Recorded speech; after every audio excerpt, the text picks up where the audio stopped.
की तुम्ही आमच्या बरोबर राहा। आता परवा दिगंजीला प्रकार घडला। दिगंजीमध्ये ते सरकारी जागेमध्ये 400-500 घरं लोकांनी बांधलेली आहेत। जवळपास 50-53 घरं माझ्यापेक्षा नवनाथला जास्तीच माहित असेल, प्रणवदादा इथं आहेत। 50-60 घरं ही घरकुल मंजूर आहेत, सरकारनं पैसे दिले, सरकारच्या पैशावरती घरं बांधले। कुणीतरी लोक हायकोर्टात गेली, हायकोर्टाचा आदेश आला घरं पाडून टाका।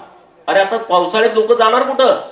तिथं जेसीबी, पोकलँड, प्रांत साहेब, तहसीलदार साहेब, पीआय साहेब, पिंजरा गाड्या, मोठे पोलीस आणि म्हणजे घरे पाडायचं आहे। अरे म्हणलं असं करू नका।